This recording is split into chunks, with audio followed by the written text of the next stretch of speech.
Halo, selamat mendengarkan kembali video seri proposal skripsi.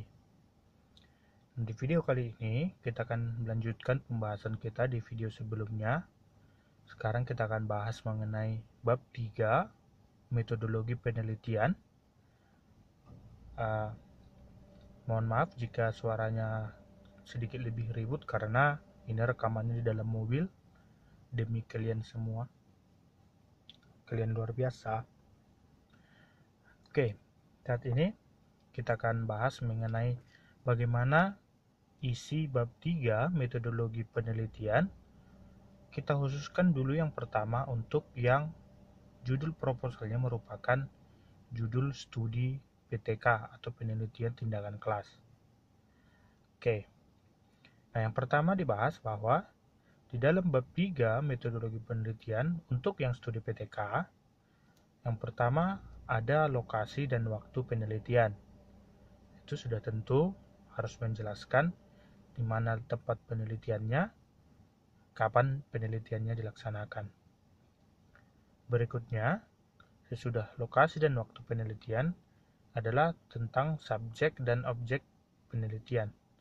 Perhatikan bahwa pada penelitian tindakan kelas atau PTK ini tidak dikenal istilah populasi dan sampel. Mengapa? Karena semua hasil penelitian yang disimpulkan di dalam PTK tidak mewakili atau tidak bisa digeneralisasi sebagai keadaan yang sama untuk semua kelas. Misalkan begini, kamu meneliti di kelas 8A dari suatu sekolah yang kelas 8-nya katakan ada 4 kelas, 8A, B, C, D.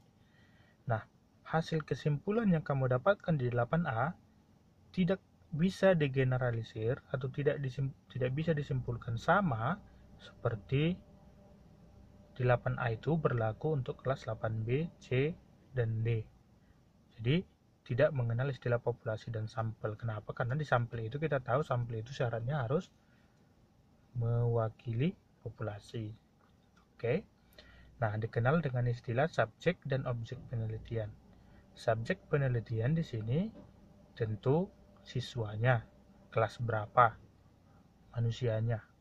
Sedangkan objek penelitian di sini adalah kemampuan matematis yang ingin dilihat atau ingin diteliti. Paham ya? Lalu berikutnya, jenis penelitian. Tentu jenis penelitian adalah penelitian tindakan kelas atau PTK. Cukup kamu tambahkan nanti uraian mengenai PTK situ. Lalu berikutnya adalah prosedur penelitian. Hal yang unik dari PTK ini adalah bahwa dalam penelitiannya ada istilah siklus. Siklus itu artinya pengulangan perlakuan yang diberikan. Dengan catatan harus mencapai target yang diharapkan. Misal, dalam PTK itu kamu harus bisa menentukan apa syarat minimal dalam penelitianmu itu sehingga suatu perlakuan yang kamu berikan itu bisa dikatakan diterima atau hipotesismu diterima. Nah, misalkan begini, salah satu target yang kamu inginkan adalah ketika kamu memakai satu model untuk meningkatkan satu kemampuan, kemampuannya targetnya minimal 80 rata-ratanya untuk semua siswa di kelas itu. Nah, ketika pembelajaran di siklus pertama berjalan, ternyata yang kamu harapkan itu tidak tercapai, artinya nilainya tidak sampai di 80, maka lanjut langsung ke siklus 2. Artinya diulangi lagi pemberian perlakuan itu dengan lebih intens dengan memperbaiki hal-hal yang ada di siklus 1 supaya di siklus 2 nanti bisa mencapai target, kira-kira begitu. Saya kira kamu paham ya. Nah, selanjutnya dalam prosedur penelitian PTK dalam siklus itu biasanya dibuat hanya 2 siklus. Tetapi itu tergantung peneliti, kalau menginginkan sampai 3 siklus atau seterusnya itu terserah peneliti. Nah, untuk karena keterbatasan waktu biasanya dibatasi sampai 2 siklus. Misalkan di siklus pertama targetnya tidak tercapai, maka dilanjut siklus 2. Nah, ketika di siklus 2 tidak tercapai, boleh lanjut siklus 3, membuat siklus 3, atau langsung kamu kamu batasi di situ bahwa ternyata model itu tidak bisa meningkatkan kemampuan matematis. Itu menjadi kesimpulan. Walaupun sebenarnya PTK yang benar-benar PTK itu harus bisa mencapai target yang diinginkan. Entah 3 atau 4 siklus. Oke? Nah, di situ dia. Nah, pada siklus ini harus dijelaskan juga apa saja yang harus dikerjakan. Misalnya, yang pertama, bagaimana persiapan pembelajarannya. Yang kedua, bagaimana RPP-nya. Yang ketiga, gurunya akan ngapain aja, siswanya akan ngapain aja. Yang keempat, apa hasil yang diperoleh untuk setiap siklus. Dan yang kelima, bagaimana analisis terhadap hasil siklus itu. Nah, sehingga itu menjadi dasar untuk mengambil keputusan. Misalkan, pada siklus 1, sudah kamu buat semua prosedur yang saya sebutkan tadi, lalu dilihat hasilnya. Oh, ternyata tidak mencapai target. Lalu dianalisis, kenapa dia tidak bisa mencapai target? Di mana saja kekurangannya?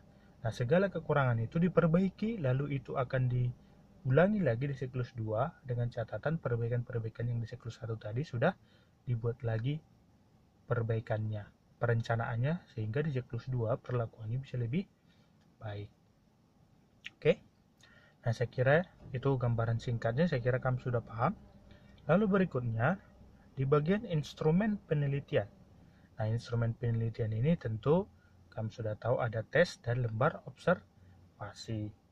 Tes itu disusun berdasarkan indikator-indikator kemampuannya, dan lembar observasi untuk melihat apakah pembelajaran yang dilakukan itu sebagai perlakuan benar-benar berjalan sesuai dengan langkah-langkah operasionalnya, langkah-langkah pembelajarannya, sintaks pembelajarannya atau tidak.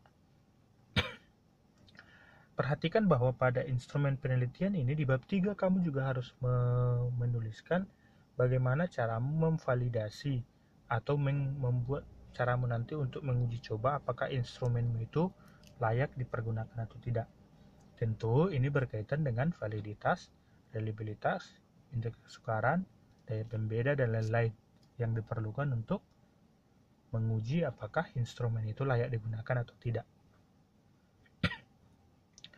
Nah, selanjutnya lanjut ke teknik pengumpulan data. Nah, di sini kamu akan menuliskan bagaimana caramu mengumpulkan data, bagaimana caramu menganalisis data, apa-apa saja yang kamu perlukan untuk itu.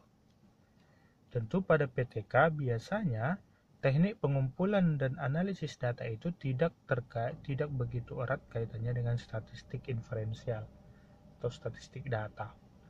Biasanya hanya sekedar deskripsi, menghitung rata-rata, lalu dilihat apakah dia sudah mencapai target atau tidak.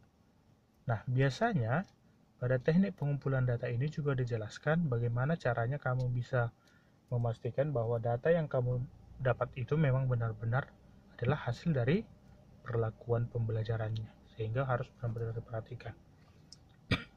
Selanjutnya, poin terakhir di bab 3 untuk PTK itu adalah indikator keberhasilan.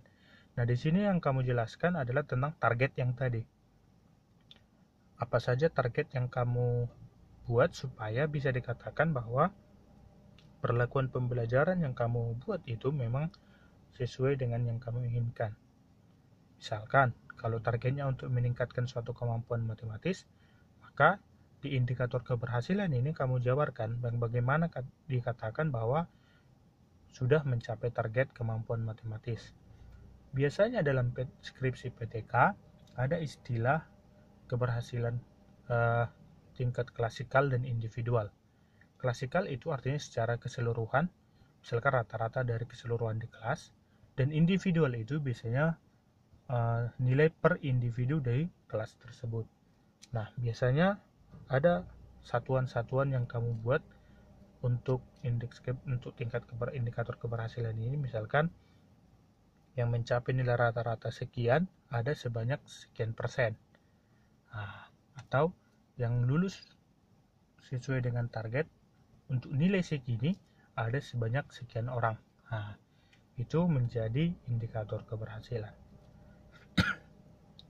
Oke, nah itu adalah beberapa subbab yang seharusnya ada di bab 3 penelitian tindakan kelas, metodologi penelitian. Tentu tidak harus terpaku dengan ini. Silahkan kalau ingin memperbaikinya atau ada tambahan-tambahan subbab lain, itu terbuka. Tapi setidaknya topik-topik ini harus ada di bab 3 metodologi penelitian, dan semuanya harus juga dituliskan dengan rinci dan jelas. Misalkan untuk beberapa rumus atau istilah-istilah atau definisi tetap harus memiliki kutipan-kutipan yang jelas. Oke, saya kira itu saja dulu untuk topik ini. Di video berikutnya kita akan membahas metodologi penelitian untuk studi yang analisis komparatif dan analisis asosiatif. Jika ada pertanyaan silakan disampaikan di kolom komen. Jangan lupa di subscribe untuk mendapatkan info video-video terbaru. Saya kira itu saja, sampai ketemu di video selanjutnya.